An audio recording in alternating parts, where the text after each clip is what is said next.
Hello दोस्तों, आज हम देख रहे हैं जय भारत मूल्यवासी चैनल पर सची पोल कॉल न्यूज।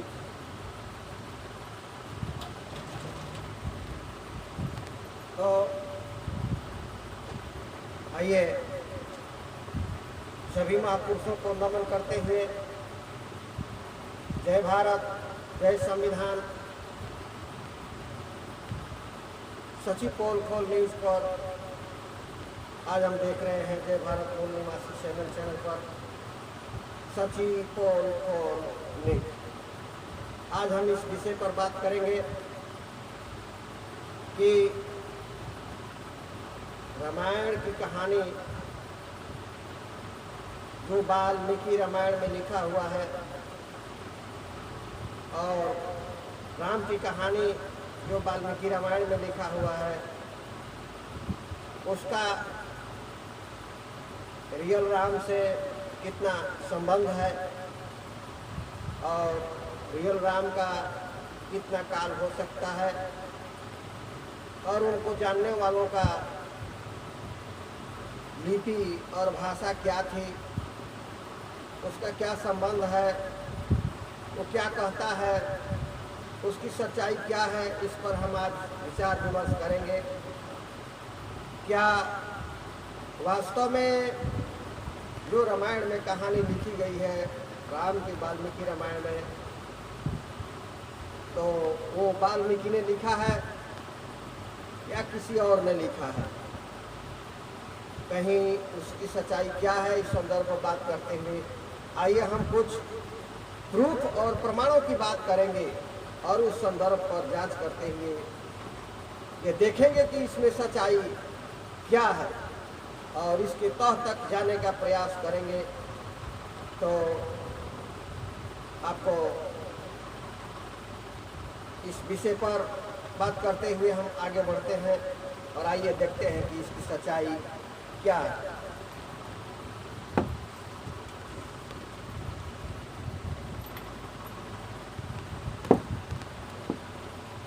तो दोस्तों,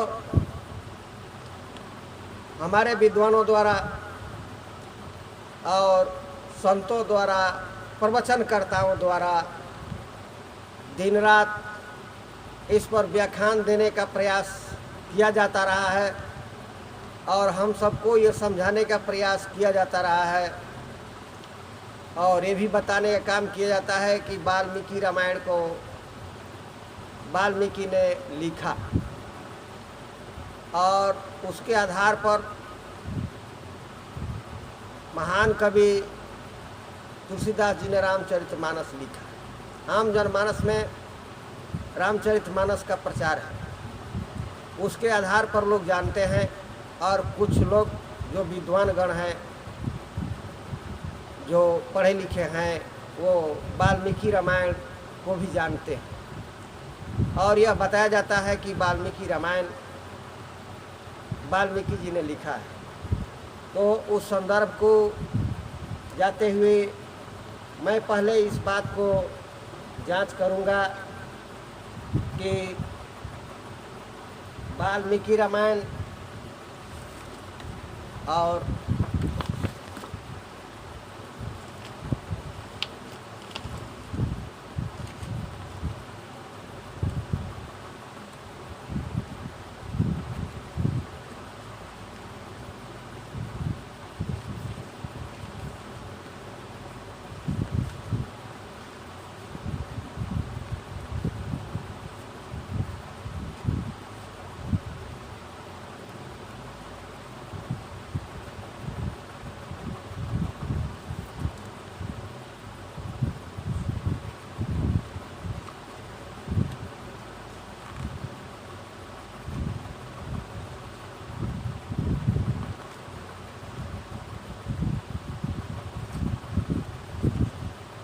तो आइए इसको हम देख लेते हैं और इसका शुरुआत जो है हम तस्वीर से करेंगे और कुछ लेखन शैली से करेंगे जो आपको आभास होगा कि उसकी क्या हकीकत है। तो इस विषय पर हम देखते हुए एक ऐसे तस्वीर पर करेंगे ताकि जो है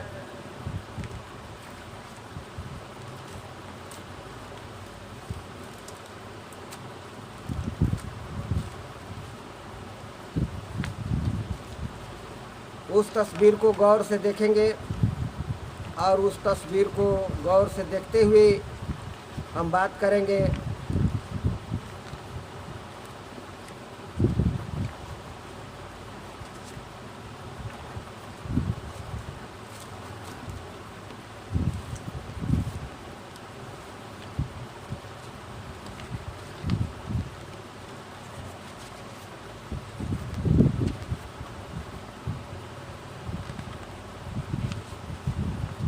तो आइए उस तस्वीर का पहचान कराते हुए मैं अपनी बात की शुरुआत करता हूं और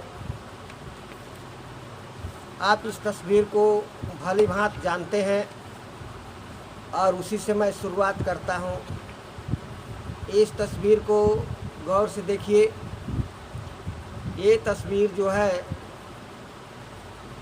आपको रामायण में मिल जाएगा और जगह जगह टाउन और शहरों में कैलेंडर मिल जाएगा। ये तस्वीर है, एक तरफ सीता जी खड़ी हैं, बीच में जिसको राम जी के नाम से जानते हैं वो खड़े हैं, और एक तरफ जो है ये लक्ष्मण जी खड़े हैं, और जस्ट उनके नीचे जैसा कि बताया जाता है हनुमान जी बैठे हुए हैं हाथ जोड़ करके। ये रियल में फ़ोटो आपके घर में कैलेंडर में आप इसको अगरबत्ती भी घुमाते होंगे, अपनी श्रद्धा के अनुसार इसका पूजा पाठ भी करते हैं। अब मैं दूसरी तस्वीर की बात करूंगा। वो तस्वीर आपको सामने कर देता हूं और फिर दोनों को साथे करूंगा। ये तस्वीर, ये भी तस्वीर जो है इसमें यहाँ सीता जी खड़ी है जैसा कि हम जानते हैं, जैसा हमको बताया गया है। बीच में रामचंद्र जी खड़े हैं और सबसे साइड में यहाँ लक्ष्मण जी खड़े हैं, और यहाँ साइड में नीचे जो है हनुमान जी हाथ जोड़ के बैठे हुए। और सबसे बारीक चीज़ है कि ये जो लिखा हुआ है इस पर आप ध्यान दे लीजिए। ये लिपि, ये बहुत महत्वपूर्ण चीज़ है। यह वही प्राचीन तस्वीर है ताम्रपत्र का, जिसका नकल करके, टू कॉपी करके इस तस्वीर को बनाने का प्रयास किया गया है। दोनों को सामने कर देता हूँ। इसी तस्वीर को टू कॉपी करके इस कैलेंडर को बनाने का प्रयास किया गया है, लेकिन इसमें रियलिटी क्या चीज़ है, क्या निकल करके आता है, इस संदर्भ पर हम बात करेंगे। तो जो है अब जो है इसमें पहली बात यह है कि पहला सवाल है कि राम का जो है रामायण में जो लिखा गया है उस कहानी से कितना संबंध है, वास्तव में उससे संबंध है या कुछ अलग है। और दूसरा सवाल है कि क्या वाल्मीकि ने रामायण को लिखा। ये तीसरा सवाल है कि तब फिर राम कौन थे। तो इन तीन बिंदुओं पर हम बात करेंगे। आखिर जो है क्या रामायण में, जो वाल्मीकि रामायण में जो लिखा कहानी है, उस कहानी को क्या वाल्मीकि जी ने लिखा। जो मार्केट में चाहे गीता प्रेस गोरखपुर हो या बॉम्बे प्रेस हो, कोई भी हो, जो उपलब्ध है, क्या उसमें जो कहानी लिखा है क्या वाल्मीकि जी ने लिखा या किसी और ने लिखा, यानी कहानी से उस जिसे राम हम जानते हैं उसका संबंध है भी या नहीं है। तो इसकी परख हम देखते हुए, और दूसरा मुद्दा होगा कि राम कब थे और जो है उनका संबंध किससे था और रामायण से था या नहीं, इस विषय पर हम देखेंगे। तो आइए सबसे पहले जो है हम आपको वाल्मीकि रामायण का श्लोक दिखा देता हूँ।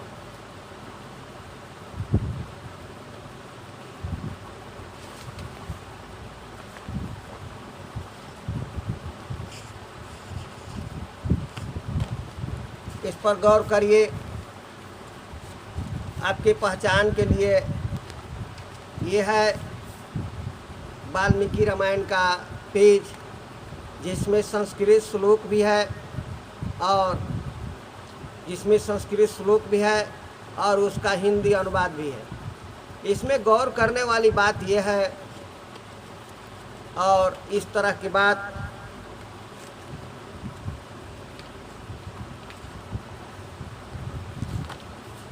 इसमें गौर करने वाली बात यह है कि जो संस्कृत श्लोक है और जो उसका अनुवाद है, दोनों का लिपि जो है हिंदी देवनागरी जो कहते हैं, वो हिंदी वर्णमाला का इस्तेमाल किया गया है।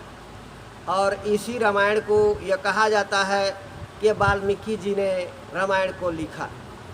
इसको त्रेता काल में लिखे जाने की बात कहा जाता है, और उस त्रेता काल को 18-20 लाख वर्ष पहले कोई बताता है, कोई 9 लाख वर्ष पहले बताता है, इत्यादि इत्यादि। तो इस पर गौर करिए कि ये संस्कृत श्लोक और जो इसमें हिंदी अनुवाद है, वो दोनों ही हिंदी वर्णमाला है। तो इस तरह से जो है कुछ और पेज आप देख सकते हैं। ये जो है इसमें बहुत सारे हिंदी, ये संस्कृत श्लोक वाल्मीकि रामायण के, और जो है इसमें हिंदी वर्णमाला का इस्तेमाल है। संस्कृत श्लोक में भी हिंदी वर्णमाला है और ये हिंदी अनुवाद में भी हिंदी वर्णमाला है। ये आपने अच्छी तरह से देख लिया। तो इस पर जो है अब हम बात करेंगे। आखिर जो है यहाँ सवाल उठता है, आखिर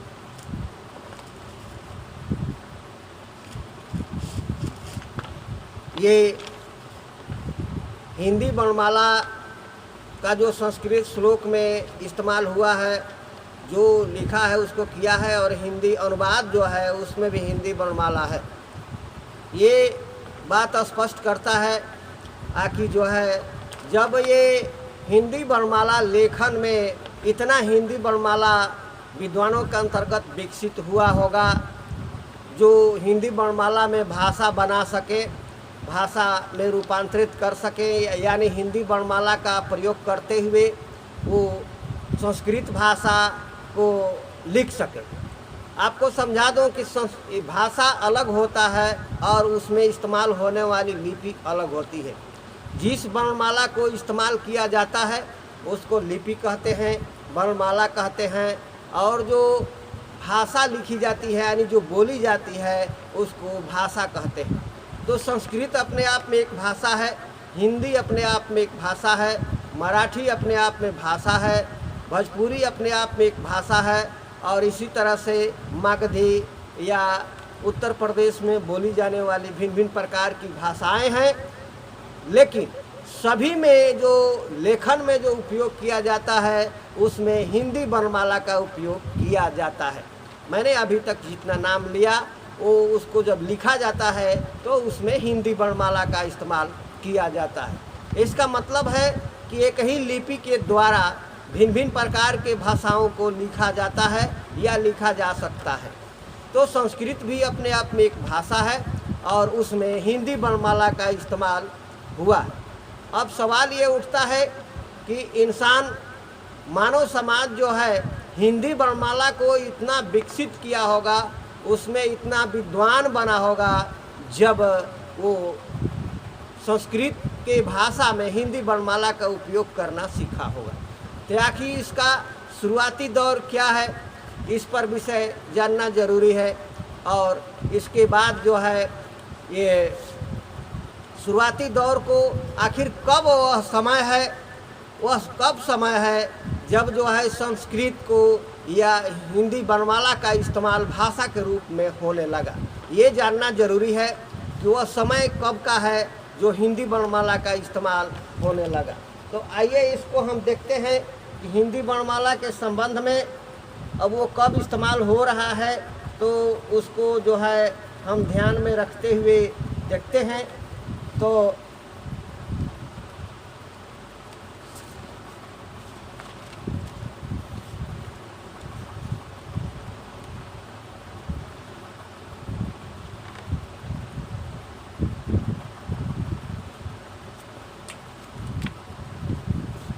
ये जो है आप जो देख रहे हैं ये तस्वीर में कहीं भी कोई हिंदी वर्णमाला नहीं है और ये ताम्रपत्र का शिलालेख है। और आप स्पष्ट रूप से देख सकते हैं ये 9वीं सदी तक 9वीं ईस्वी तक का जो है ये शिलालेख है, जो कि जो है हिंदी वर्णमाला इसमें नहीं है। अब आगे देखते हैं।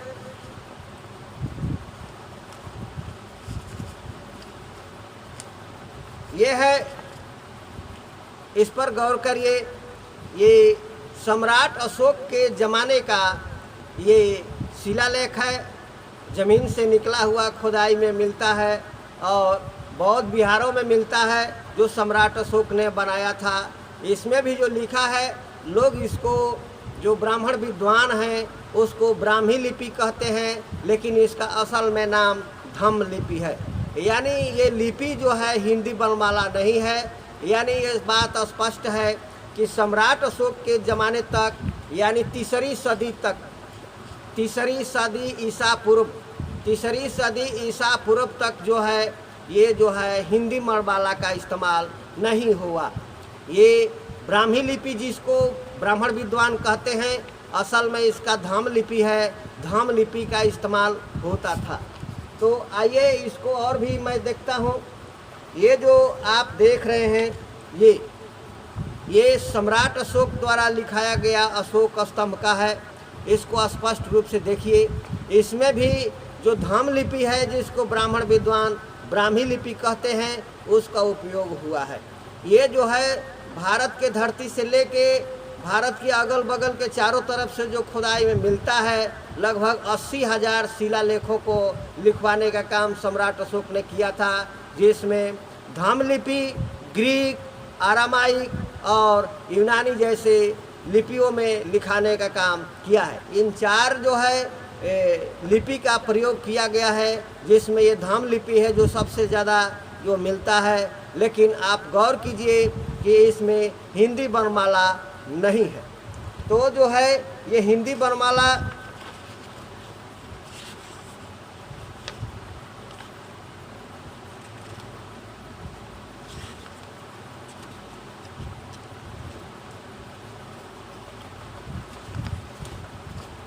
ये जो आपको ये शिलालेख है, इस शिलालेख पर भी कहीं पर भी हिंदी वर्णमाला नहीं है।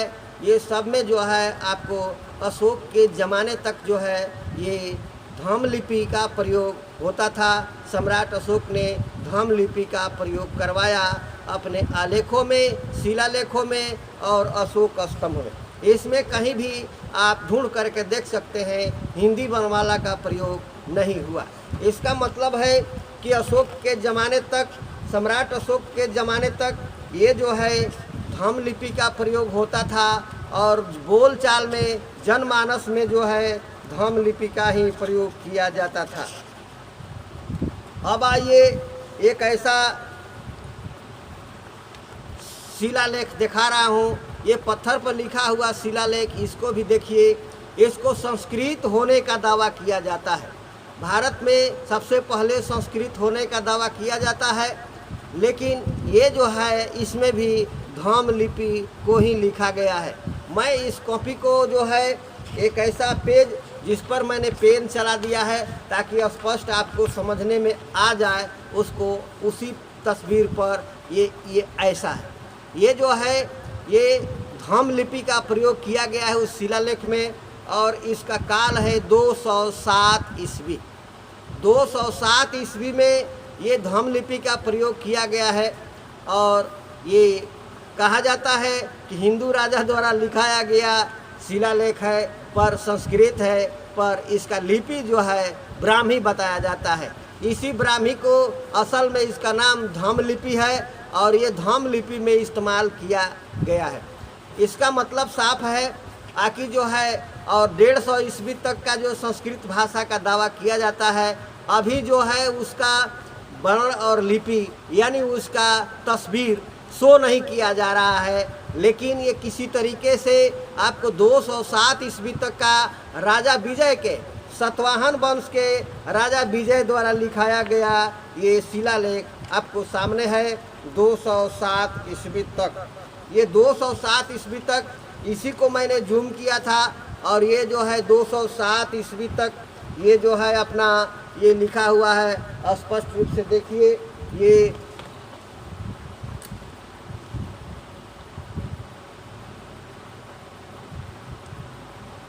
207 ईस्वी में इसको जो है राजा विजय सतवाहन वंश के 28वें राजा विजय ने इसको लिखवाने का काम किया था। यानी सतवाहन वंश का लिपि और भाषा जो है ये जो है ये धम्म लिपि था, यानी जिसको ये लोग ब्राह्मी लिपि कहते हैं वो धम्म लिपि था। इसको गौर से देखिए, और इसका जूम पेज जो है मैं आपको दिखा चुका हूँ। तो ये जो है इसी का जूम पेज जो है जो मैं आपको दिखाया वो है धम्म लिपि का ये प्रयोग हुआ है, जो राजा विजय सतवाहन वंश के राजा विजय ने ये लिखाने का काम किया है। वो लिपि है धम्म लिपि, इसमें कहीं भी हिंदी वर्णमाला का इस्तेमाल नहीं हुआ है। इसका मतलब साफ है आकि जो है इसका मतलब साफ है आकि जो 207 ईस्वी तक जो है यानी ये हिंदी वर्णमाला का इस्तेमाल राजा लोग अपने संदेशों को लिखवाने में नहीं करते थे। तो नहीं करते थे तो इसका मतलब और क्या हो गया आकि जो है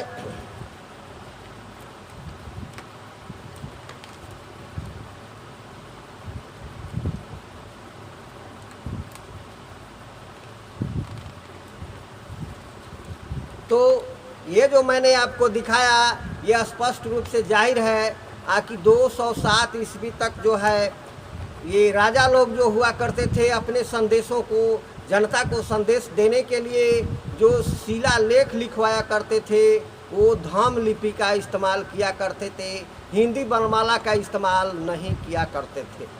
और जैसा कि आपको मैंने दिखाया आकि जो है वाल्मीकि रामायण में संस्कृत जो लिखे गए हैं और उसके अनुवाद जो लिखे गए हैं उसमें आपको हिंदी वर्णमाला का इस्तेमाल हुआ है। तो अब ये बात तय हो जाता है कि हिंदी वर्णमाला जो है 207 ईस्वी के बाद यानी तीसरी सदी के बाद ये धीरे धीरे विकास किया। बड़े बड़े विद्वानों का ये कहना है, ये बात सही भी है कि तीसरी सदी के बाद जो है हिंदी वर्णमाला का इस्तेमाल होना शुरू हुआ, और 5वीं सदी आते आते इतना ये विकास किया कि हिंदी वर्णमाला का तो हिंदी वर्णमाला में भाषा लिखी जाने लगी और संस्कृत भाषा का भी हिंदी वर्णमाला में प्रयोग होने लगा। तो ये बात स्पष्ट हो गया कि आपको 5वीं सदी से पहले 5वीं सदी से तीसरी सदी से पहले जो है हिंदी वर्णमाला का भाषा का रूप में इस्तेमाल नहीं होता था, वो नहीं के बराबर विकास में था। ये बात स्पष्ट हो गई, ये जो है बात स्पष्ट हो गई। और आपको बताना चाहता हूँ कि वो जो अभी जो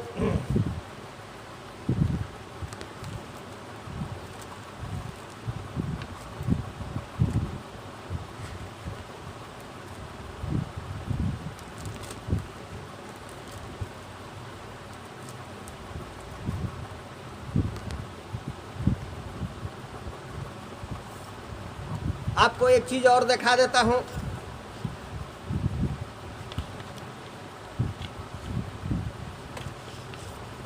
इसको स्पष्टीकरण करने के लिए ताकि पूरी तरह से स्पष्ट हो जाए, तो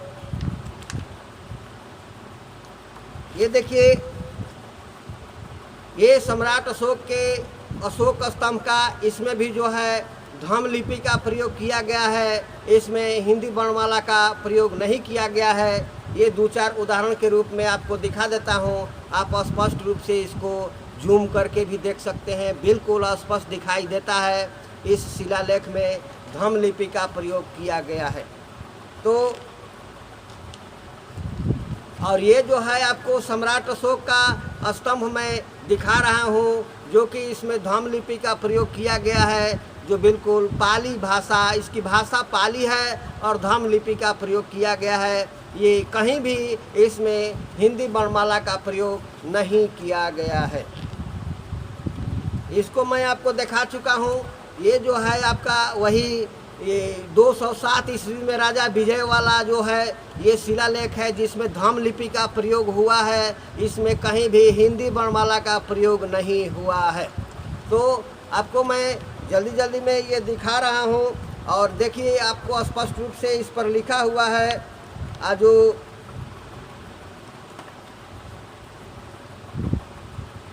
207 ईस्वी में राजा विजय ने इसको शिलालेख बनवाया था, और इस शिलालेख में संस्कृत ब्राह्मी वर्ण सतवाहन वंश के राजा जो है शिलालेख में लिखवाया था।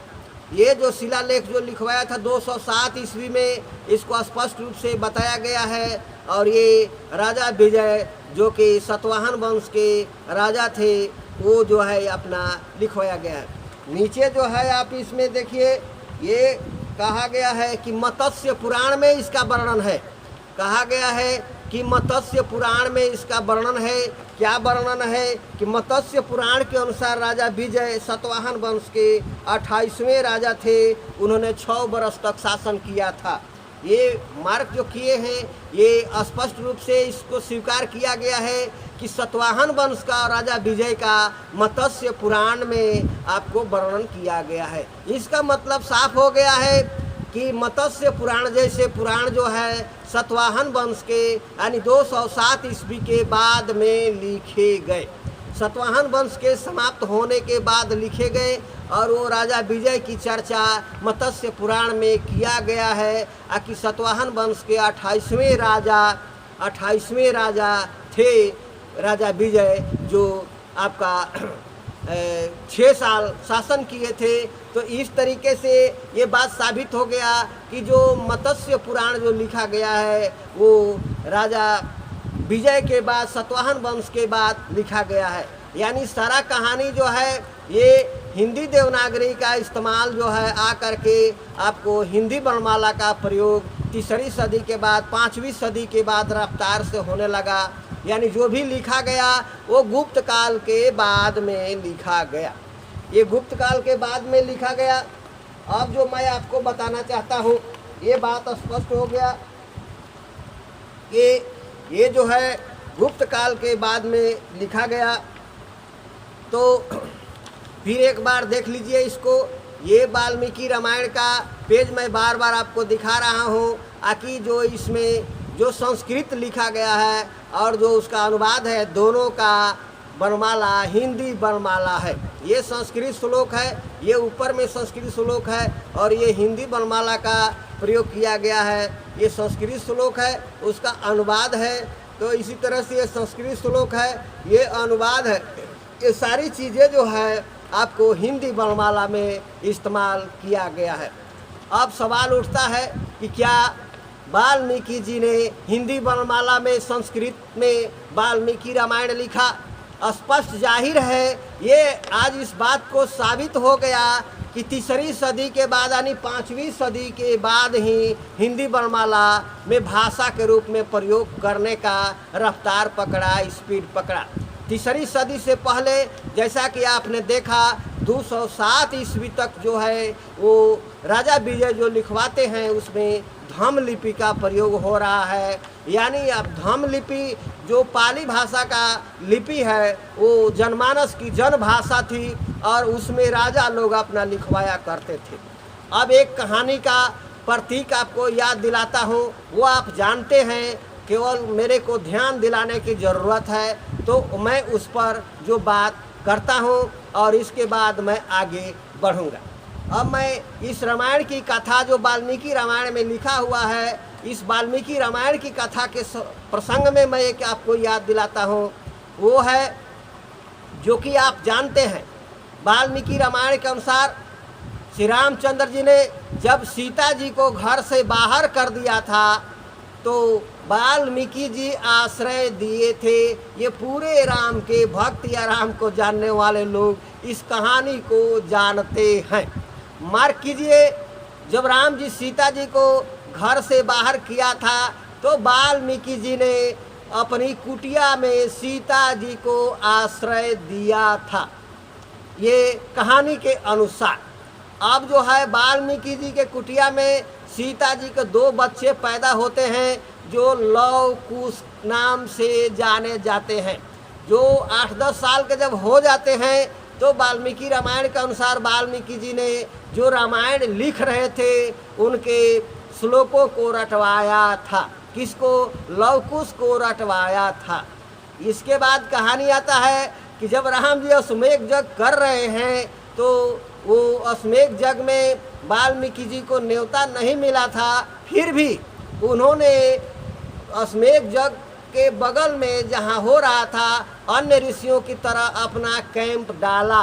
उसमें सीता और 2 लव कुश और एक वाल्मीकि जी रह रहे थे कहानी के अनुसार। और वाल्मीकि जी ने आज्ञा दी लव कुश को कि आप लोग जाओ और अयोध्या की गलियों में ये रामायण का श्लोक गाओ। तो वाल्मीकि जी की आज्ञा पा करके ये जो है लव कुश राम के गलियों में, अयोध्या की गलियों में वाल्मीकि रामायण का आख्यान यानी श्लोकों को गायन करते हुए जा रहे थे। तो ये आवाज़ जो है, ये ध्वनि जो है, ये मधुर गान जो है श्री रामचंद्र जी के कान में पड़ता है तो वो दूत भेजकर वो दोनों लव कुश नाम के बालक को अपने पास बुलवा लेते हैं। जब बुलवा लेते हैं तो कहते हैं, उनका परिचय पूछते हुए वो कहते हैं कि आप जो है जो गा रहे थे आप दोबारा गाइए। तो वहाँ उनको कहने के अनुसार जो है दोनों लव कुश जो है वाल्मीकि रामायण का जो श्लोक है उसका गायन शुरू से प्रारंभ करते हैं और यहीं से वाल्मीकि रामायण शुरू होता है। वाल्मीकि रामायण के अनुसार वो राम के सामने जो है वो लव कुश जो है वाल्मीकि रामायण का गायन करते हैं और यहीं से शुरू रामायण का होता है, ठीक फिल्मी स्टाइल में। तो यहाँ ध्यान देने जो बात यह है, यहाँ 2-3 पॉइंट निकल करके आता है। इससे साबित होता है वाल्मीकि रामायण से कि जो है वाल्मीकि जी और राम एक ही काल में थे। यानी राम के ज़माने में वाल्मीकि और वाल्मीकि ज़माने में राम आमने सामने थे। यानी जो है उम्र का फ़र्क हो सकता है, वाल्मीकि का उम्र कुछ ज़्यादा होगा, राम का उम्र कुछ कम होगा। तो ये बात साबित होता है वाल्मीकि रामायण से। ये कहानी जब भी था वाल्मीकि और राम जो है एक ही ज़माने में, एक ही समय में एक दूसरे के आमने सामने समकालीन थे। दूसरा पॉइंट ये आता है कि राम के जिंदा रहते ही वाल्मीकि ने वाल्मीकि रामायण को लिख दिया था। तो तब जो है लव कुश को वो रटवा रहे थे और जो है उसको गाने के लिए कहा। वाल्मीकि रामायण को उन्होंने लिख दिया था और लिखने के बाद जो है लव कुश को रटवाया और लव कुश ने राम के सामने वाल्मीकि रामायण के श्लोकों का गायन किया राम का आज्ञा पा करके। इसका मतलब है कि वाल्मीकि ने राम के जिंदा रहते ही वो रामायण को, वाल्मीकि रामायण को लेखन रूप दे दिया था, यानी लिख दिया था। तो अब आते हैं इस विषय पर। अभी आपने पिछले पेजों में देखा कि ये बात साबित हुआ कि जो हिंदी वर्णमाला का जो इस्तेमाल हुआ है संस्कृत श्लोकों में, जो वाल्मीकि रामायण के श्लोकों में हिंदी वर्णमाला का जो इस्तेमाल हुआ है और अनुवाद में हिंदी वर्णमाला का, तो 207 ईस्वी से पहले यानी जो है 3री सदी से पहले हिंदी वर्णमाला का किसी राजा ने इस्तेमाल नहीं किया। इसका मतलब है कि हिंदी वर्णमाला इतना विकसित नहीं था कि इसको भाषा के रूप में कोई विद्वान, कोई राजा इसको लिखवाए, और हिंदी वर्णमाला आम जनता की जन भाषा नहीं बना था। आम जनता की जन भाषा नहीं बना था, इसलिए राजा विजय जैसे लोगों ने जो शिलालेख लिखवाया, वो शिलालेख जो है वो जो राजा विजय ने शिलालेख लिखवाया वो शिलालेख धाम लिपि में लिखवाने का काम किया। वो राजा विजय जो है शिलालेख जो लिखवाया वो हिंदी वर्णमाला में नहीं बल्कि धाम लिपि में लिखवाने का काम किया। तो धाम लिपि में लिखवाने का किया, लेकिन वाल्मीकि रामायण जो लिखा गया है वो हिंदी वर्णमाला में लिखा गया है। इसका मतलब साफ है आकि जो है जब 5वीं सदी से पहले, यह स्पष्ट है कि 5वीं सदी से पहले, गुप्त काल के पहले हिंदी वर्णमाला इतना विकसित नहीं था ताकि उसको जनभाषा के रूप में इस्तेमाल किया जा सके। किसी राजा ने उसको जो है हिंदी वर्णमाला में प्रयोग करके संस्कृत को, उसको जनभाषा या अपनी वाणी या संदेश को लिखवाने का काम नहीं किया। तो ये बात साबित हो गया आकि जो है हिंदी वर्णमाला 5वीं सदी से पहले इतना विकसित नहीं था जिससे कि संस्कृत जैसे भाषा में इस्तेमाल किया जा सके। तो निश्चित तौर से ये जो संस्कृत हिंदी वर्णमाला का लिखा गया, जैसा कि मत्स्य पुराण का भी वर्णन मैंने आपके बताया कि मत्स्य पुराण में राजा विजय का वर्णन आया है, यानी मत्स्य पुराण जैसे पुराण भी वो 3री सदी के बाद, 5वीं सदी के बाद जब ये स्पीड पकड़ा विद्वानों में हिंदी वर्णमाला का, तब लिखा गया। तो जो है इसका मतलब अब सवाल ये उठता है कि क्या 5वीं सदी के बाद में राम थे? अब अपने मन में सवाल करिए, क्या 5वीं सदी के बाद में राम थे? क्या 5वीं सदी के बाद में लक्ष्मण थे? क्या 5वीं सदी के बाद में गुप्त काल के बाद में सीता जी थी? क्या 5वीं सदी के बाद में वाल्मीकि जी थे? उत्तर है, आपके अंदर से उत्तर आएगा कि नहीं। इसका उत्तर आएगा कि नहीं, 5वीं सदी यानी आज से 1500 बरस पहले राम नहीं थे, वाल्मीकि नहीं थे, सीता नहीं थी और जो है लक्ष्मण जी नहीं थे, क्योंकि ये पुराना कहानी बताया जाता है, त्रेता काल की कहानी बताया जाता है। और ये कहानी आ रहा है, ये लिखा गया आज से 1500 बरस पहले। तो जो है 1500, ये 500 ईस्वी से 1500 ईस्वी तक के बीच में लेखन किया गया ये वाल्मीकि रामायण। इसका मतलब साफ हो गया आकि जो है वाल्मीकि रामायण जैसे काव्य, महाभारत या पुराण लिखे गए वो जो है 5वीं सदी के बाद, 5वीं सदी से 15वीं सदी के बीच में ये लिखे गए। तो हुआ क्या, यह स्पष्ट हो गया कि जो मार्केट में उपलब्ध है, जिसको वाल्मीकि रामायण बताया जाता है, वो वाल्मीकि द्वारा लिखा हुआ वाल्मीकि रामायण नहीं है, बल्कि लिखा ब्राह्मण विद्वानों ने, वाल्मीकि रामायण को लिखा ब्राह्मण विद्वानों ने और उसका राइटर बना दिया वाल्मीकि को।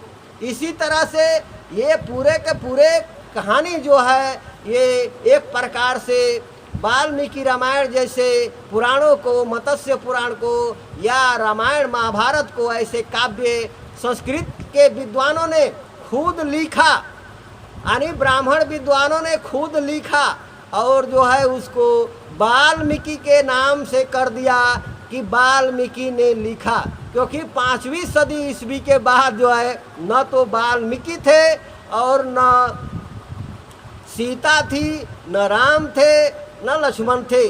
ये तो त्रेता काल में पहले के कहानी में दर्ज कराया जाता है। मैं उसका भी विश्लेषण करूंगा कि वो कब थे और कौन थे। ये बात स्पष्ट हो गया आकि जो है वाल्मीकि रामायण जो है जो लिखा गया वो जो है वो 5वीं सदी के बाद में हिंदी वर्णमाला विकसित होने के बाद में लिखा गया।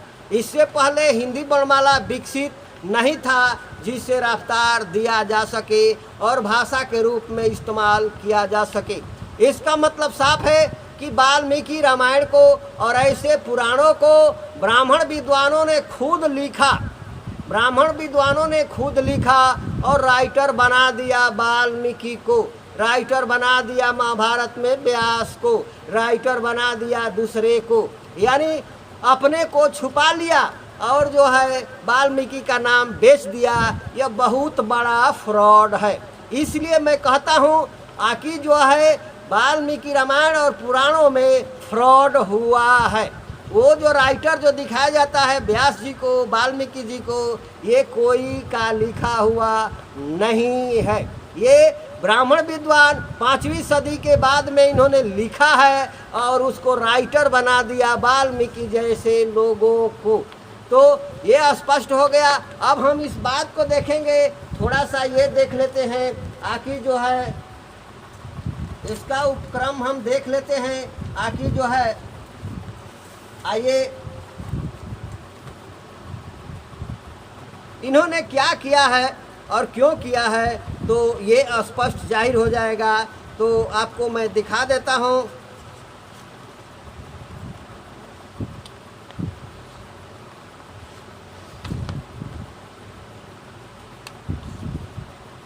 देखिए, ये व्यास स्मृति का श्लोक है, व्यास स्मृति का श्लोक है, और इसमें भी ये हिंदी व्यास स्मृति का श्लोक है और इसमें भी हिंदी वर्णमाला का प्रयोग किया गया है और विद्वान गण उसका हिंदी अनुवाद किए हैं। इसमें भी जो है आपको हिंदी वर्णमाला का प्रयोग किया गया है। इसको देख लीजिए और इसमें क्या लिखा है, रोचक चीज़ें आपको पढ़ के सुना देता हूँ, आप भी इसको पढ़ लीजिएगा क्या लिखा है।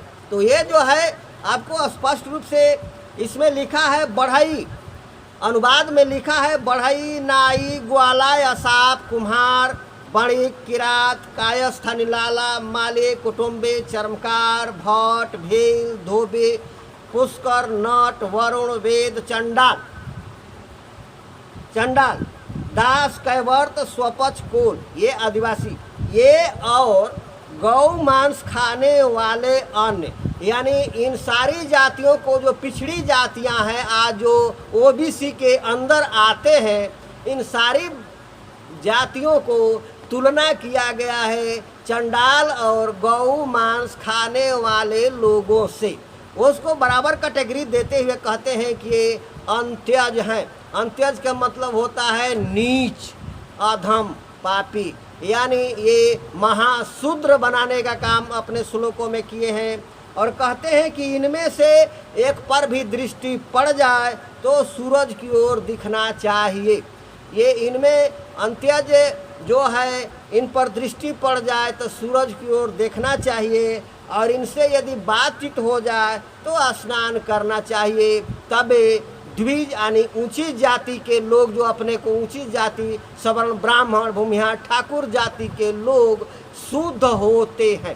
तो ये इसको मैंने आपको इसलिए दिखा दिया, आखिर जो है ये कहानी जो लिखी गई है पूरा ओबीसी, एसी, एसटी को, जो भारत मूल निवासी हैं, उनको अधम, पापी, नीच और गुलाम बनाने के लिए ये पूरे धर्म ग्रंथों की रचना किए हैं। और उसमें कहीं वाल्मीकि को राइटर बना दिए, महाभारत लिखते समय व्यास को राइटर बना दिए, और इसी तरह से तमाम अन्य विद्वान गणों को राइटर बना दिए। ये ब्राह्मण विद्वानों ने एक फ्रॉड किया है। तो आइए मैं आपको एक और चीज़ दिखा देता हूँ। ये ऋग्वेद है, ऋग्वेद का पेज है। इसमें भी जो ऋग्वेद का पेज है, ये जो ऋचा है, श्लोक है, उसमें भी हिंदी वर्णमाला का प्रयोग हुआ है और उसका अनुवाद है, उसमें भी हिंदी वर्णमाला का प्रयोग हुआ है। और इसमें पग पग पर कृष्ण को असुर कहा गया है। ऋग्वेद के ऋचा में कृष्ण को असुर कहा गया है। ये जो है आप देख सकते हैं, ये पग पग पर मैं दिखा रहा हूँ। ये जो मैं इसका विषय नहीं है, हिंदी वर्णमाला का ऋग्वेद में भी, ऋग्वेद का ऋचा है, उसमें भी हिंदी वर्णमाला का प्रयोग हुआ है और उसका अनुवाद है, उसमें भी हिंदी वर्णमाला का प्रयोग हुआ है। और इसमें कृष्ण को असुर कहा गया है। तो जो है इसमें कृष्ण को असुर कहा गया है, आप स्पष्ट रूप से देख लीजिए, कृष्णासुर शब्द आया है। तो जो है ये मैं इस विषय पर नहीं जाऊंगा, मैं आपको केवल दिखा देता हूँ। आखिर जो है बार बार ऋग्वेद की ये जो ऋचाएँ हैं, ये जो संस्कृत में जो लिखे गए हैं, उसमें हिंदी वर्णमाला का इस्तेमाल किया गया है। और जो है जगह जगह जो है इसमें कृष्ण को असुर कहा गया है। आप देखिए, मैं पिन से टिक मार देता हूँ, कृष्ण को असुर, कृष्ण असुर शब्द से इस्तेमाल किया गया है। तो इस तरह से ये जो आप देख रहे हैं, तो ऋग्वेद एक ऐसा ग्रंथ है जो सबसे प्राचीन ग्रंथ माना जाता है, लेकिन इसमें भी हिंदी वर्णमाला का प्रयोग किया गया है। और हिंदी वर्णमाला का प्रयोग किया गया है, इसका मतलब साफ है कि चारों वेद यानी वेद भी 5वीं सदी से आपको 12वीं सदी के बीच में ही लिखा गया। ये वेद हिंदी वर्णमाला में प्रयोग किया गया है, और ये भी जो है लिखा गया 5वीं सदी से 12वीं 15वीं सदी के बीच में, जब हिंदी वर्णमाला विकसित में आ गया।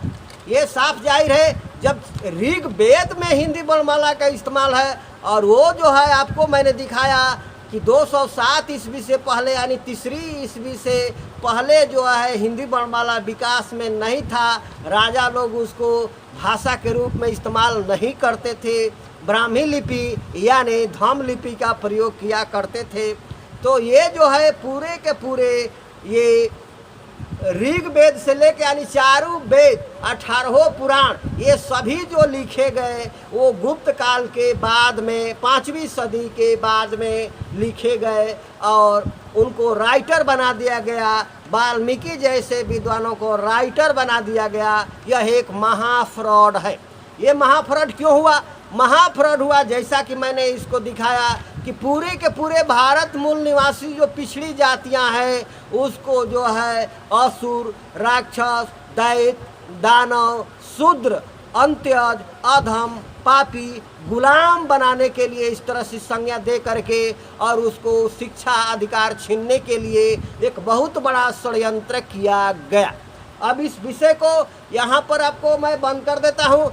अब मैं ये चलता हूँ कि आप देखिए कि तब फिर राम जो है ये स्पष्ट हो गया कि जो है वाल्मीकि ने, जो हमारे सामने वाल्मीकि रामायण प्रस्तुत किया जाता है मार्केट में, संस्कृत श्लोक वाला और वो हिंदी वर्णमाला के प्रयोग वाला, वो वाल्मीकि का लिखा हुआ रामायण नहीं है। वो ब्राह्मण विद्वानों ने लिखा और वाल्मीकि को राइटर बना दिया। यह बहुत बड़ा फ्रॉड किया है। तो अब तो मैं आपको दिखलाना चाहता हूँ, आकि इसको गौर करिए, आकि जो है पहले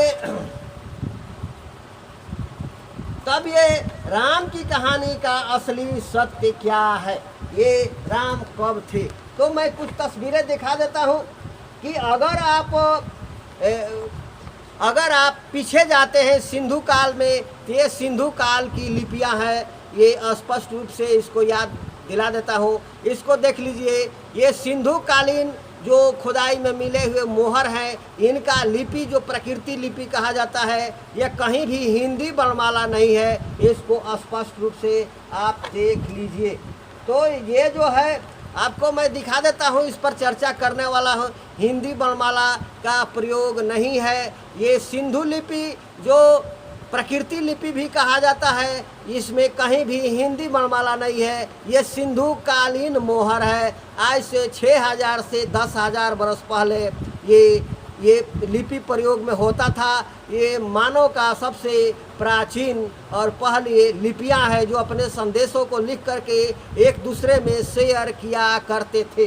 तो आप इसको देखते जाइए, मैं आपको दिखा देता हूँ। ये कहीं पर भी हिंदी वर्णमाला नहीं है, ये सिंधु लिपि का प्रयोग हुआ है। और ये मानव का प्रथम लिपि, जो मानव सभ्यता का प्रथम लिपि, जो उसका विकास सिंधु सभ्यता के समय का मोहर है, जो खुदाई में मिलता है।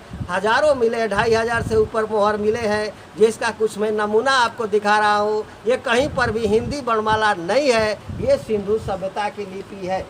तो ये आप इसको देख लीजिए। ये मैं आपको इसलिए दिखा रहा हूँ कि जो कहते हैं कि प्राचीन काल की बात करते हैं, मैं आपको अशोक कालीन धम लिपि को दिखाया, अब सिंधु काल की लिपि दिखा रहा हूँ। ये सिंधु काल की लिपि जो है, ये सिंधु काल में जो सिंधु सभ्यता को बसाने वाले लोग अपने विचारों को, अपनी बातों को एक दूसरे तक पहुँचाने के लिए इस्तेमाल किया करते थे। तो आप इसको देख लीजिए स्पष्ट रूप से। अब मैं चलता हूँ उस समस्या पर, आखिर तब राम की कहानी कब की है और वो कैसी है। तो ये मैं आपको दिखा दिया, आप स्पष्ट रूप से इसको देख लीजिए। सिंधु लिपि को प्रयोग में देखिए, और ये सिंधु लिपि का ये प्रयोग जो है कहीं भी हिंदी वर्णमाला नहीं है, यानी प्राचीन काल से और आपको 207 ईस्वी तक जो है हिंदी वर्णमाला का प्रयोग नहीं होता था। ये सिंधु सभ्यता के लिपि में प्रयोग हुआ है, और जो है आपको सिंधु सभ्यता के लिपि में प्रयोग हुआ है, और जो है ये आपको हिंदी वर्णमाला का प्रयोग बहुत बाद में 5वीं सदी के बाद से होना प्रारंभ हुआ। तो आइए अब हम देखते हैं ये जो है क्या कहा गया है, क्यों किया गया ऐसा। तो आइए अब हम इसको देखते हैं और इसको देखते हुए आगे बढ़ते हैं। तो एक बार फिर इसको देख लीजिए, एक ही पेज पर कई गो है। ये जो है आपको दिखा देता हूँ, हिंदी वर्णमाला का प्रयोग नहीं है। ये सिंधु सभ्यता की लिपि जो है वह अलग प्रकार की लिपि है जो इसमें प्रयोग में हुआ है। तो आपको मैं जो दिखा रहा हूँ उसको स्पष्ट रूप से आप देखते जाइए और समझते जाइए।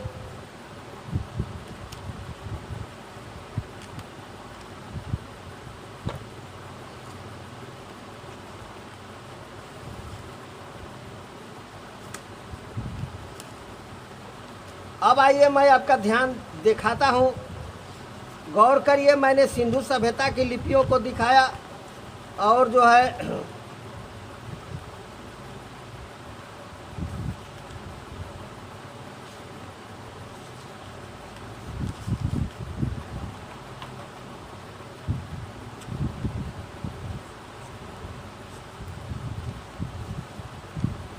तो इस तस्वीर को देखिए, ये वही तस्वीर है जो मैंने आपको दिखाया।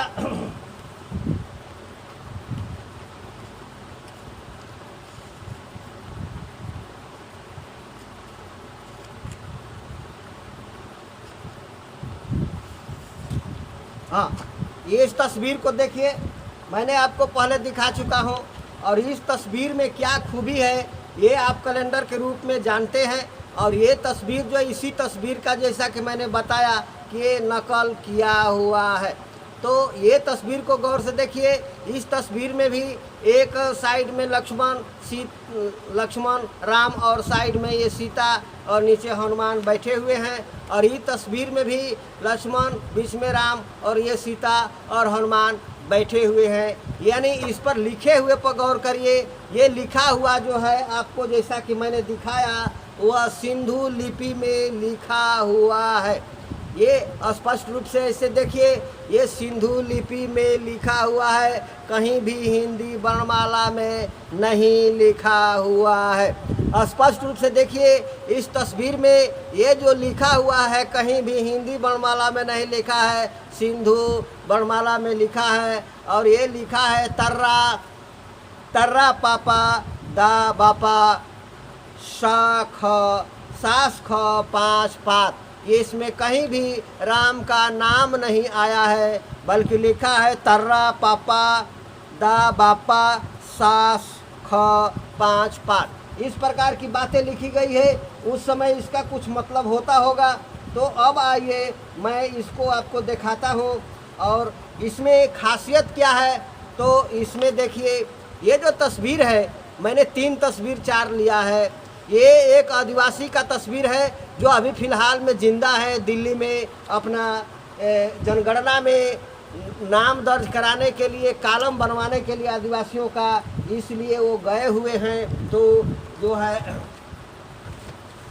गए हुए हैं। उस तस्वीर को देखिए, ये जो मुकुट है, मुकुट में मैंने लाइन मारा है यहाँ पर। ये जो मुकुट है, इस मुकुट में आप स्पष्ट रूप से देखिए, ये जो ये मुकुट है, इस मुकुट में सिंह का चिन्ह, जैसा कि ऊपर के तस्वीर में ये जो है पशुपतिनाथ की तस्वीर बोली जाती है। इसको आप शंकर जी कह करके पूजा पाठ करते हैं। इनके सिर पर जो ये खुदाई में मिला है, ये ज़मीन में सिंधु सभ्यता की खुदाई में मिलता है।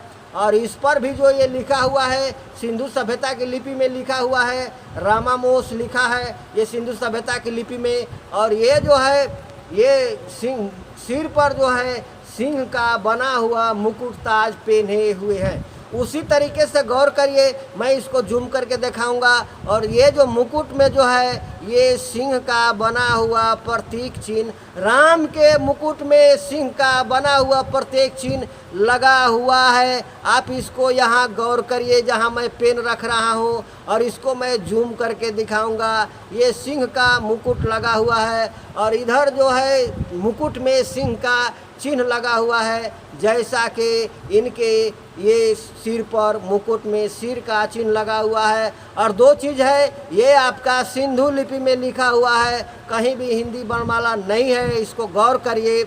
और ये जो है ये आदिवासी हैं जो कि इनके मुकुट पर सिंह लगा हुआ है, ये सबसे बड़ा पहचान है। ये जो है आदिवासियों के शंकर जी हैं, यहाँ जो है इनके सिर पर सिंह का मुकुट लगा हुआ है। यानी जो ये चारू समानता है, इसका मतलब कि ये जो सिंधु सभ्यता कालीन संस्कृति के जो श्रमण संस्कृति था, सिंधु सभ्यता की जो संस्कृति था, उससे संबंधित ये राम लक्ष्मण का इतिहास जाता है। ये इस पर जो है सिंधु कालीन लिपियाँ लिखी गई है, ये कहीं भी हिंदी वर्णमाला नहीं है। इसको आपको मैं जूम करके दिखाता हूँ, फिर जो है आप इसको देखिए। ये मैं आपको तस्वीर जो दिखाया हूँ और मैंने इसको पेन से इसको देखिए, ये मुकुट में जो है ये सिंह का चिन्ह बना हुआ है, राम के मुकुट में सिंह का चिन्ह बना हुआ है स्पष्ट रूप से। और पेन से आपके पहचान के लिए यहाँ मैं लिख दिया हूँ, राम के मुकुट के अंदर सिंह का चिन्ह बना हुआ है, ऐसा। तो ये और दूसरा चीज़, ये पहचान जो लिखा हुआ है वो सिंधु लिपि में लिखा हुआ है, जो कहीं भी हिंदी वर्णमाला का नहीं है। तो इसको ध्यान में देखते हुए ये जो है, अब देखिए इसको और मैं बड़ा किया हूँ, इसको देखिए। उसी राम के तस्वीर को जूम करके ये मैं बड़ा किया हूँ, इसमें स्पष्ट रूप से ये सिंह का चिन्ह जो है ये बना हुआ है। ऐसा ये आदिवासियों का त्रिंडम जो है सिंह का चिन्ह है, ये आदिवासियों का, गोंडी आदिवासियों का ट्रेडमार्क है। और नीचे जो है ये शुंभ निशुंभ, ये जो शुंभ निशुंभ का जो है, ये जो दुर्गा से लड़ाई होता है, ये असुर राक्षसों के माथे पर भी जो है ये सिंह का मुकुट पहने हुए हैं। और इसके अंदर देखिए ये सिंह का चिन्ह बना हुआ है। और ये सिंधु सभ्यता की खुदाई में जो मिलता है पशुपतिनाथ का, उसके माथे पर भी ये मुकुट जो पहने हैं वो सिंह बना हुआ है। और ये जो है ये इनके रामचंद्र जी के जो मुकुट के अंदर जो है वो सिंह का निशान बना हुआ है। तो ये लिखावट और ये सिंह का मुकुट होना, ये लिखावट ये सिंधु लिपि का लिखावट और मुकुट में सिंह का निशान बनना इस बात को बोध कराता है कि जो है ये जिसको राम लक्ष्मण सीता के बारे में हम लोग जानते हैं, उनका संबंध सिंधु सभ्यता से संबंध जाके जुड़ जाता है। ये सिंधु सभ्यता के संस्कृति के लोग थे और सिंधु सभ्यता के जो आदिवासी भारत मूल निवासी जो बसाए हुए थे और पूरे दुनिया में ईरान, इराक, इंडोनेशिया तक ये फैले हुए थे, उन लोगों के संस्कृति से जुड़े हुए ये लोग थे। और जो है यह बात स्पष्ट रूप से जाहिर होती है। तो आइए इसको मैं आपको एक चीज़ और दिखलाता हूँ। मैंने इसमें कुछ नंबरिंग किया है और ये जो लिखा हुआ है, मैंने आपको समझने के लिए नंबरिंग किया है। ये जो इस पर जो लिखा हुआ है और इसमें जो लिखा हुआ है, नंबरिंग किया है और चिन्हित किया है। यानी ये बात ये जो सिंधु सभ्यता की लिपि जो पशुपति के नाम पर लिखा हुआ है उनमें का अक्षर देखिए ये मिलता है, और ये जो अक्षर जो नंबरिंग किए हैं यानी जो लिपि ये है वही लिपि ये है। ये जो राम के पत्र पर लिखा हुआ है ये भी ये सिंधु सभ्यता की लिपि है। ये स्पष्ट रूप से जाहिर होता है, इसका मतलब कि ये दोनों लिपि एक ही है, कहीं भी ये हिंदी वर्णमाला नहीं है। तो ये स्पष्ट रूप से जाहिर होता है। आप इसको देखिए, मैं उसको आपको समझने के लिए इसको बनाया हूँ ताकि जो है ये लिपि समझ में आ जाए। इसमें भी नंबरिंग करके ये जो है आपको ये लिपियाँ और ये सिंधु सभ्यता की लिपि से बिल्कुल मेल खाता है। यानी ये लिपि जो है सिंधु सभ्यता की लिपि है जो राम के ताम्रपत्र पर लिखा हुआ है, और ये पशुपतिनाथ जो सिंधु सभ्यता मिलते हैं वो दोनों का लिपि एक ही है। तो इस तरह से आप जो है देखते जाइए, और मैंने आपको दिखा देता हूँ स्पष्ट रूप से। ये जो है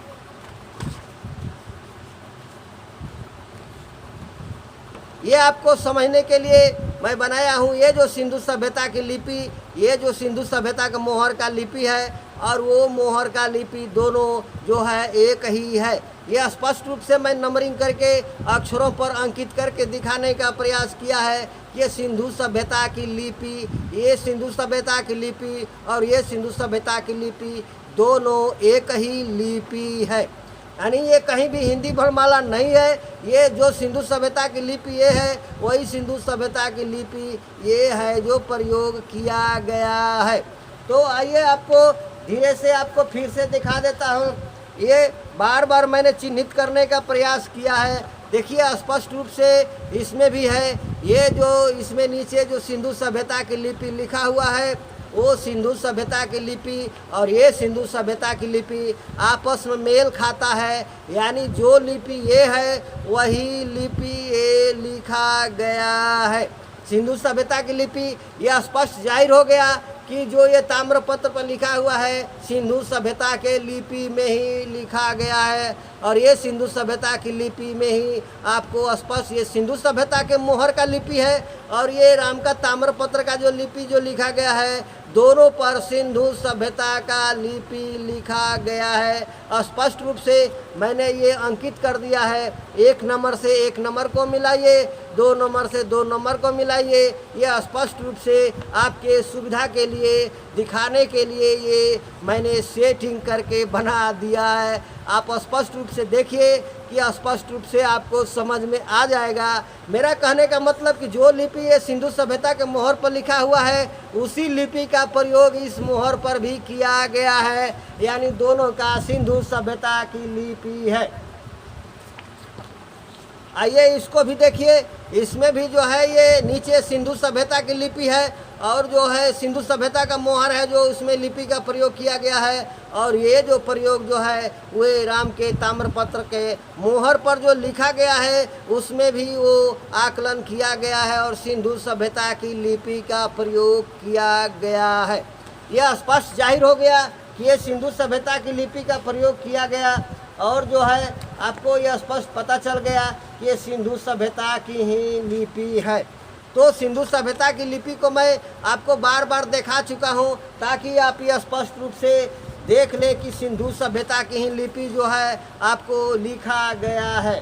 तो आइए फिर मैं दोबारा आपको गौर करने के लिए दिखा देता हूँ जूम करके।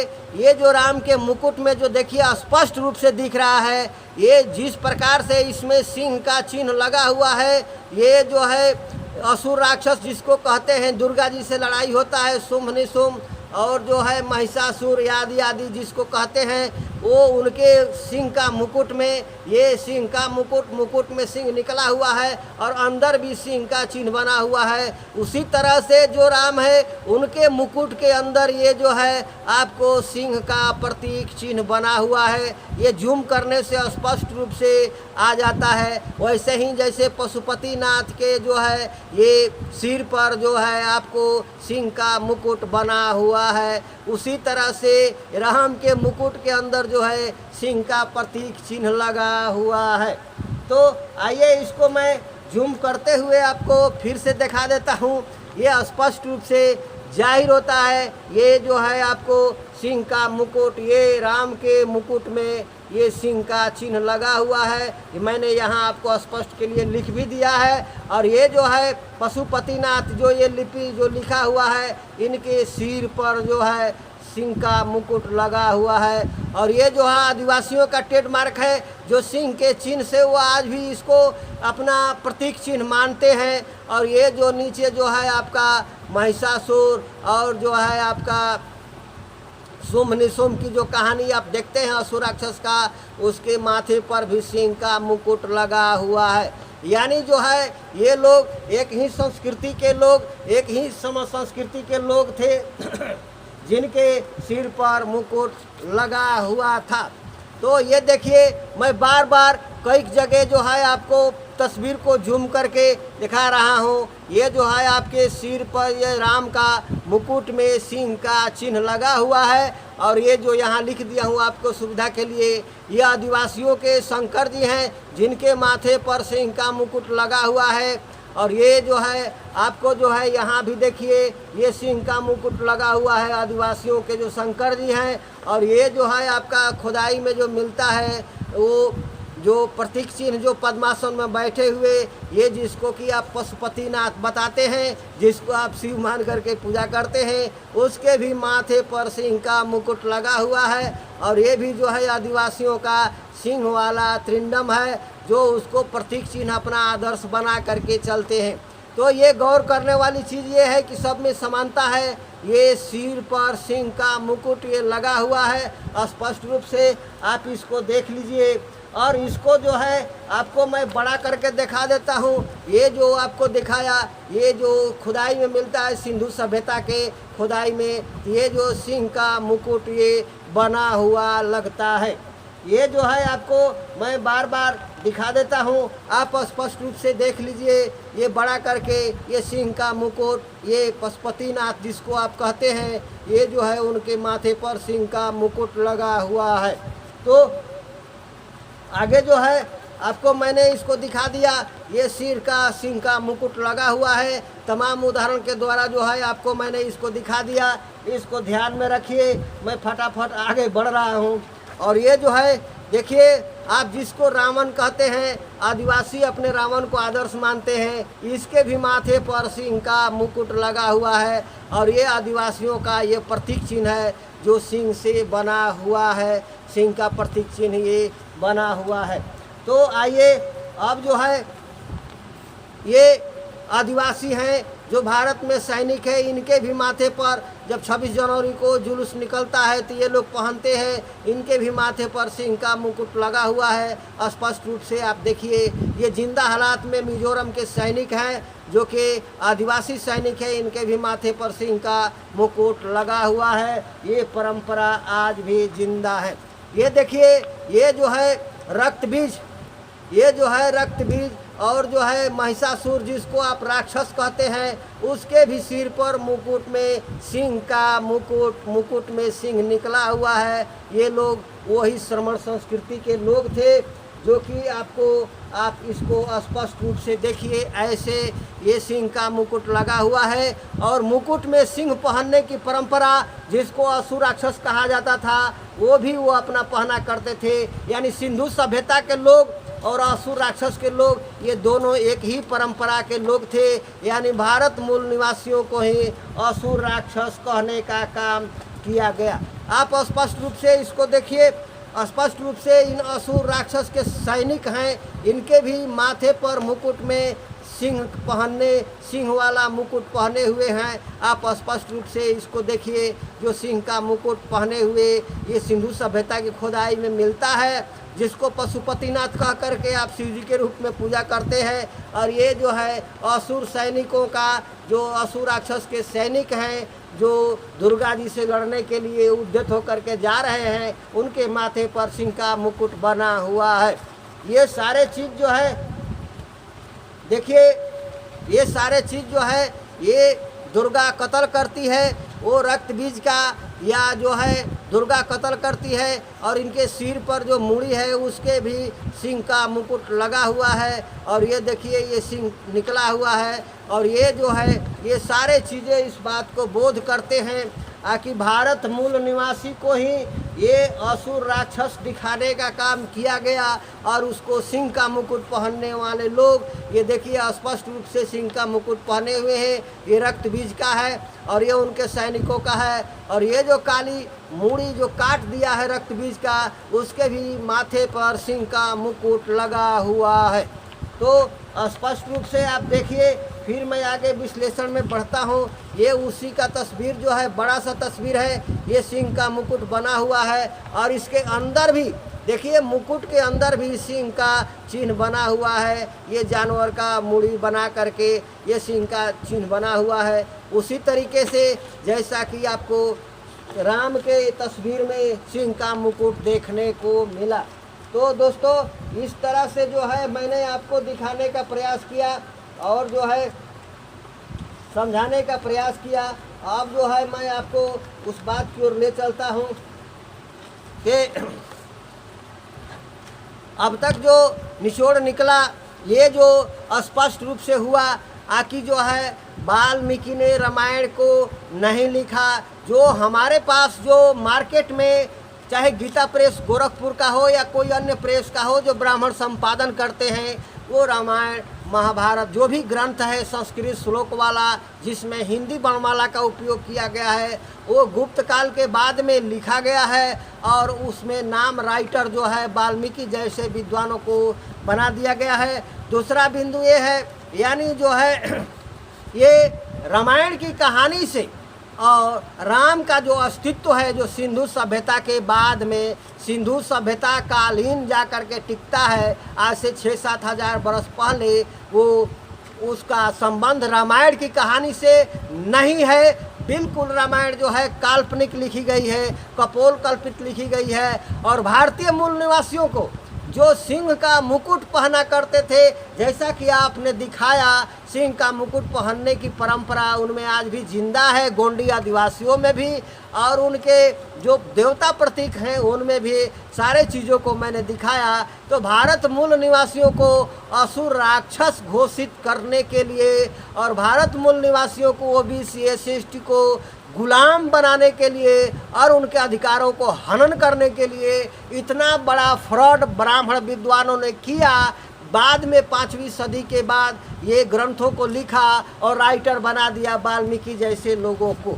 और दूसरा चीज़ है, ये सिंह का प्रतीक जो चिन्ह मिलता है, इससे स्पष्ट जाहिर होता है कि राम जो थे, जिसको रामायण के आधार पर हम राम मानते हैं या कहते हैं, उनका संबंध सिंधु सभ्यता के श्रमण संस्कृति से जाके जुड़ता है, और वो रामायण से उनका कोई संबंध नहीं है, क्योंकि इनका काल जो है ये जांच का विषय है। इनका काल चला जाता है 7000 बरस, यानी 5000 ईसा पूर्व से पहले चला जाता है, यानी 7000 बरस पहले चला जाता है।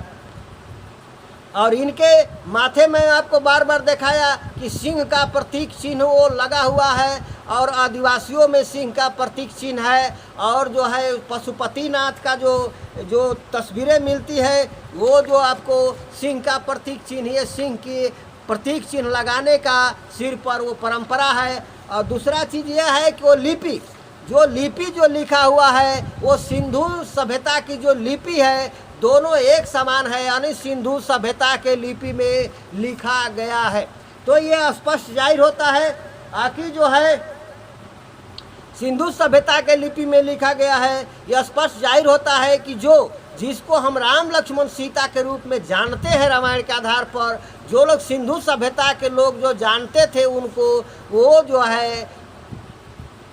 जो है सिंधु सभ्यता के लिपि का प्रयोग किया है। वो सिंधु सभ्यता के लिपि का प्रयोग किया है, और सिंधु सभ्यता के लिपि को ब्राह्मण विद्वान पढ़ना ही नहीं जानते हैं, उनके बस की बात ही नहीं है। तो वो जो है इसका मतलब साफ हुआ कि इनकी कहानी से, रामायण की कहानी से कोई संबंध नहीं है। राम की कहानी जो है सिंधु सभ्यता में जाके घुस जाती है। श्रमण संस्कृति के लोग थे और इनका इतिहास जो है ऐतिहासिक महापुरुष माने जाते हैं इंडोनेशिया में। इंडोनेशिया के जकार्ता में सरयू नदी भी है, सुमेरु पर्वत भी है और वहाँ जो है इनका जगह जगह चौक चौराहा पर ये स्मारक भी लगा हुआ है। यानी कुल मिलाकर के जो है ये श्रमण संस्कृति, जो सिंधु सभ्यता में श्रमण संस्कृति के लोग थे जो सिंह का मुकुट पहना करते थे, वो जो है सिंह लगा हुआ मुकुट पहनने की परंपरा थी उनमें, उन लोगों की ये कहानी के बीच के महापुरुष हो सकते हैं। ये जांच का विषय है और इसको जांच के दायरे में रख करके इसको अच्छा से जांच करने की ज़रूरत है। ये भारत के धरती पर इनका कोई प्रमाण नहीं मिलता है। अगर कुछ ऐतिहासिक प्रमाण मिलता है तो वो प्रमाण मिलता है इराक में और वो प्रमाण मिलता है इंडोनेशिया में और वो प्रमाण मिलता है इराक में। ये भारत की धरती पर इसका प्रमाण नहीं मिलता है। भारत के धरती पर केवल फ्रॉड करके ये रामायण महाभारत बनाए गए हैं, इससे ये बात साबित होता है। ये सिंधु संस्कृति के ये जो लोग हैं, ये सिंधु संस्कृति के लोग थे और ये सिंधु सभ्यता के लोगों के समकालीन थे, ये इससे स्पष्ट बात होता है। और जो है ये क्यों बनाए, इतना बड़ा फ्रॉड करने की क्या ज़रूरत है। ये ब्राह्मण विद्वान जो है अपने श्लोकों में लिखे हैं, ये जो श्लोक जो लिखे हैं और उसको जो बनाए हैं उनको जो है स्पष्ट रूप से वो कहते हैं कि ब्राह्मण देवता से पैदा हुए हैं और जो है ये शूद्र जो है राक्षसों से उत्पत्ति हुई है। ये ऐसा स्पष्ट रूप से ये बताते हैं। तो ये जो है आप इसको देख लीजिए, ये जो स्पष्ट रूप से ये पेज जो बताता है उसको मैं आपको दिखा देता हूँ। ये गंभीर विषय का चीज़ है, ये स्पष्ट रूप से ये लिखते हैं, ये स्पष्ट रूप से आप पढ़ सकते हैं। इसमें लिखा हुआ है ब्राह्मणों की उत्पत्ति देवों से हुआ है और शूद्रों की उत्पत्ति राक्षसों से हुआ है। ये स्पष्ट रूप से लिखे हुए पूरे ओबीसी SC ST को, जैसा कि मैंने दिखाया, अंत्यज अधम पापी और शूद्र की बात करते हैं। ये तैत्रीय ब्राह्मण ग्रंथ है और तैत्रीय ब्राह्मण ग्रंथ में ये जो है आप स्पष्ट रूप से लिखा हुआ है, यदि शूद्र जप तप होम दंड करे तो राजा द्वारा दंडनीय होता है, ये गौतम धर्म सूत्र कहता है।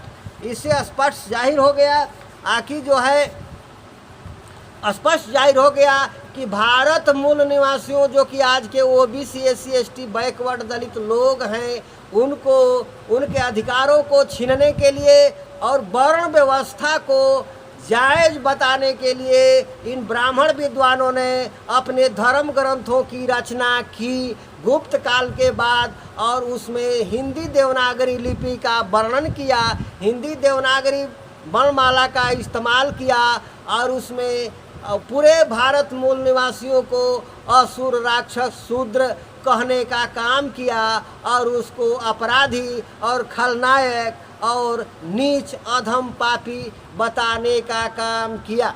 तो वो अधम नीच पापी बताने का काम किया और जो है इस तरह से अधम पापी नीच बताने का काम किया और जो है ये बताने के लिए और उनके अधिकारों को हनन करने के लिए ये जो इस तरह का काम किया गया। तो दोस्तों अब मैं जो है इससे ज़्यादा बात न करते हुए मैं बात को आगे बढ़ाते हुए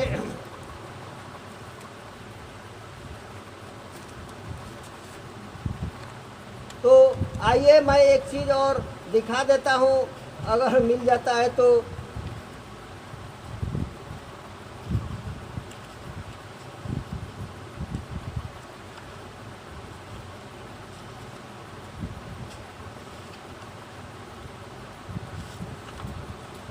तो आइए इसमें एक चीज़ और लिखा हुआ है, ये इसको पढ़िए। तो ये मुख्य चीज़ें इस पर स्पष्ट इसको पढ़िए और ये जो है गौतम धर्म सूत्र का ये श्लोक है और इसमें जो है आपको स्पष्ट रूप से लिखा हुआ है। क्या लिखा हुआ है मैं पढ़ के सुना देता हूँ। तो यदि कोई शूद्र वेद सुन ले तो पिघला हुआ शीशा या लाख उसके कान में डाल देना चाहिए। यानी यदि कोई शूद्र वेद यानी ओबीसी एससी एसटी के कानों में चला जाए तो जो आज जो ओबीसी एससी एसटी के लोग हैं जिनको धर्म शास्त्रों में शूद्र की संज्ञा दी गई है, उसको जो है अगर वो वेद सुन ले तो उसके कानों में शीशा पिघला कर डाल देना चाहिए। यदि वह वेद का उच्चारण करे तो उसका जीभ कटवा देना चाहिए। यदि वेद को स्मरण करे तो उसका सिर कटवा देना चाहिए। इस तरह की बातों को लागू करने के लिए भारत मूल निवासियों को गुलाम बनाने के लिए एक बहुत बड़ा षड्यंत्र रचा गया। और गुप्त काल में यानी गुप्त काल के बाद हिंदी वर्णमाला का प्रयोग करते हुए धर्म ग्रंथों को लिखा गया, संस्कृत श्लोकों को लिखा गया और उसको धर्म ग्रंथ का संज्ञा दिया गया। और उसमें वर्ण व्यवस्था को जायज़ बताने का काम किया गया। और उसमें जो है श्रमण संस्कृति के जो महापुरुष थे, चाहे वो आप उसको राम के रूप में जानते हैं, शंकर के रूप में जानते हैं और कृष्ण के रूप में जानते हैं, इन सारे महापुरुषों को अपने धर्म ग्रंथों में इस्तेमाल किया। उससे कोई संबंध नहीं है। कृष्ण का धर्म ग्रंथों से कोई संबंध नहीं है, शंकर जी का इनके धर्म ग्रंथों से कोई संबंध नहीं है। और राम का भी मैं दावे के साथ कहता हूँ कि जिसको आप राम कहते हैं उसको वाल्मीकि रामायण जैसे धर्म ग्रंथों से कोई संबंध नहीं है, कोई सटाव नहीं है, बल्कि फ्रॉड तरीके से ये लिखा गया और उसमें उसका इस्तेमाल ब्राह्मण विद्वानों ने किया है ताकि वर्ण व्यवस्था को, जाति व्यवस्था को जायज़ बताते हुए, उसको धार्मिक बताते हुए वो जो है पूरे ओबीसी एससी एसटी को शूद्र घोषित करके गुलाम बनाने का एक षड्यंत्र रचा। उस षड्यंत्र को कामयाब बनाने के लिए ब्राह्मण विद्वानों ने हिंदी वर्णमाला का प्रयोग करते हुए वाल्मीकि जैसे प्राचीन विद्वानों को उसको उसमें नाम दिया गया और उसके नाम से लिखा गया। यह बहुत बड़ा फ्रॉड है। तो दोस्तों, इस तरह की बातों को मैं ख्याल में रखते हुए आपसे आज मैं चर्चा कर रहा हूँ। यह स्पष्ट रूप से साबित हो गया कि जो वाल्मीकि रामायण जो है या जो भी है रामायण लिखा गया है उसका असल में रियल राम से कोई संबंध नहीं है, बिल्कुल कोरी काल्पनिक लिखा गया है। क्योंकि राम की कहानी वो सिंधु सभ्यता के श्रमण संस्कृति के लोग थे और वो लोग चाहे वो शंकर की बात हो चाहे वो कृष्ण की बात हो, जैसा कि मैं बताया कृष्ण को ऋग्वेद में असुर कहा गया है और असुर के माथे पर सिंह का मुकुट पहनने की परंपरा थी। और सिंधु सभ्यता में मिले हुए मोहरों पर जिसको आप पशुपतिनाथ कह करके आज शंकर पर जल चढ़ाते हैं, उनके भी सिर पर सिंह का मुकुट पहनने की परंपरा थी।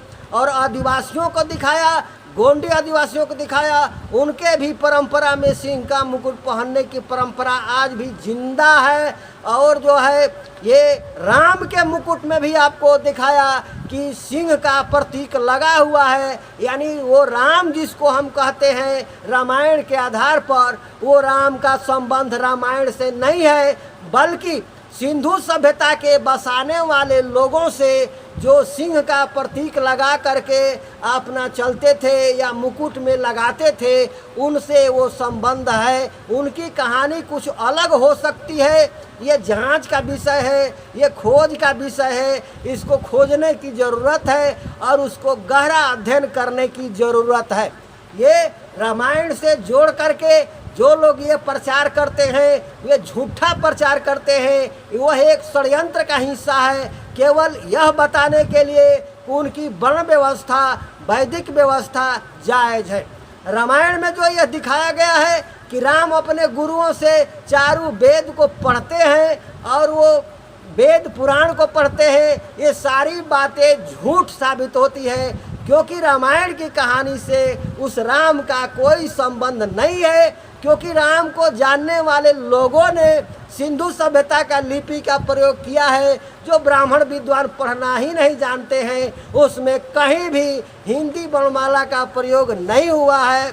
और धम्म लिपि में भी अशोक कालीन लिपि को भी देखा, उसमें भी हिंदी वर्णमाला का प्रयोग नहीं है, और जो है हिंदी वर्णमाला का प्रयोग नहीं हुआ है। और जो है आपको 207 ईस्वी तक सतवाहन वंश के राजा विजय का शिलालेख भी मैंने दिखाया, वो भी धम्म लिपि में है, जिसको ये लोग ब्राह्मी लिपि कहते हैं, उसमें भी हिंदी वर्णमाला का प्रयोग नहीं है। इससे स्पष्ट जाहिर होता है कि 5वीं सदी के बाद, गुप्त काल के बाद हिंदी वर्णमाला का प्रयोग और ये प्रसार बढ़ा और भाषा का रूप लिया, और तब सारी ग्रंथों को लिखा गया। मैंने यह भी दिखाया कि मत्स्य पुराण में खुद ही वर्णन किए हैं कि मत्स्य पुराण में राजा विजय की कहानी सतवाहन वंश के 28वें राजा के रूप में जो वर्णन किया गया है, इसका मतलब कि मत्स्य पुराण जो प्राचीन पुराण माना जाता है, वो भी जो है वो 5वीं सदी के बाद ही लिखा गया, तबे सतवाहन वंश का उसमें वर्णन आया है। और ये भी वो लिखा गया है कि सतवाहन वंश के लोगों को ब्राह्मी लिपि ही उनका भाषा और लिपि था, और ये उसका प्रयोग किया करते थे। तो ब्राह्मी लिपि को ही धम्म लिपि जो कहा जाता है, वो जो उसका असली नाम धम्म लिपि है। तो दोस्तों, इन्हीं शब्दों के साथ जो है मैं आपको बात को पूरा करते हुए, मैं इस बात को दिखाते हुए आपको एक बार फिर से दोबारा दिखा देता हूँ, और इसी बात को जो है करते हुए आगे बढ़ता हूँ। मैं कई बार इसको दिखा चुका हूँ, कई बार जो है मैं इसको दिखा चुका हूँ, और इसी को लास्ट करते हुए इस बात को आप ध्यान में रखिए, ये हिंदी वर्णमाला नहीं है, और ये जो है सिंधु सभ्यता का वर्णमाला है, और सिंधु सभ्यता में लिखे गए वर्णों का लिपि है, जिसको सिंधु लिपि भी कहा जाता है और प्रकृति लिपि भी कहा जाता है।